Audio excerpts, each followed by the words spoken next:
നമ്മളിപ്പോൾ കാണാൻ പോണത് പ്രകൃതി ഭംഗി കൊണ്ടും ഗ്രാമീണ സൗന്ദര്യം കൊണ്ടും നമ്മുടെയൊക്കെ മനസ്സ് കവർന്ന കൊല്ലങ്കോടാണ്. കൊല്ലങ്കോടിൻ്റെ മെയിൻ അട്രാക്ഷൻ നമ്മളിപ്പോൾ ഈ കാണുന്ന നെല്ലിയാമ്പതി മരനിരകൾ തന്നെയാണ്.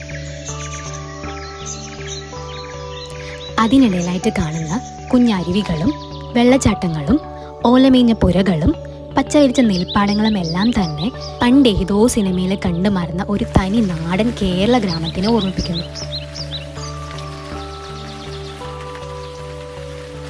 വിനീത് ശ്രീനിവാസൻ പറഞ്ഞതുപോലെ തന്നെ നമ്മുടെ സങ്കല്പത്തിലുള്ള കേരളം കാണണമെങ്കിൽ ഇങ്ങോട്ട് തന്നെ വരണം. എന്നെപ്പോലുള്ള പാലക്കാടുകാർക്ക് ഇതൊരു പുതുമയല്ലെങ്കിലും പുറത്തുനിന്ന് വരുന്നവർക്ക് എത്രയോ കാലം പുറകിലോട്ട് പോയതായിട്ട് തോന്നാം. കേരളത്തിൻ്റെ ഗ്രാമത്തനിമ ഇന്നും അതുപോലെ നിലനിർത്തുന്ന കൊല്ലങ്കോട് ഇന്ത്യയിലെ ഏറ്റവും സുന്ദരമായ 10 ഗ്രാമങ്ങളിൽ ഒന്നായി തിരഞ്ഞെടുക്കപ്പെട്ടപ്പോഴാണ് കൊല്ലങ്കോട് എന്ന ഈ ഗ്രാമത്തിനെ കുറിച്ച് എല്ലാവരും അറിഞ്ഞു തുടങ്ങിയത്.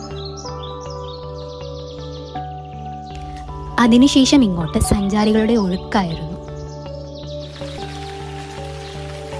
അധികം ആൾത്തിരക്കില്ലാത്ത പീസ്ഫുൾ ആയിട്ടുള്ള ഒരു പ്ലേസിലോട്ട് പോകണം എന്നുണ്ടായിരുന്നത് കൊണ്ട് തന്നെ നമ്മൾ പോയത് വെള്ളരിമേട് വെള്ളച്ചാട്ടത്തിലോട്ടായിരുന്നു.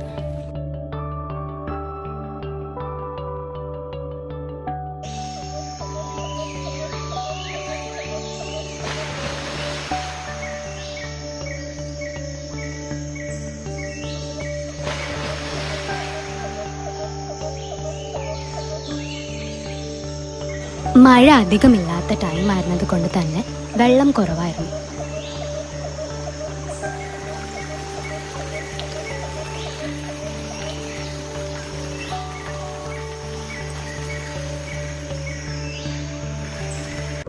അങ്ങനെ കുറേ നേരം വെള്ളരിമേടിൻ്റെ ഭംഗിയൊക്കെ ആസ്വദിച്ചതിന് ശേഷം നമ്മളിപ്പോൾ തിരിച്ചു പോവാണ്.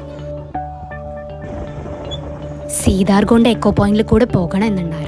പക്ഷേ ഈ തിരക്ക് കണ്ടപ്പം നമ്മൾ പ്ലാൻ ഡ്രോപ്പ് ചെയ്ത് തിരിച്ചു വീട്ടിലോട്ട് പോയി.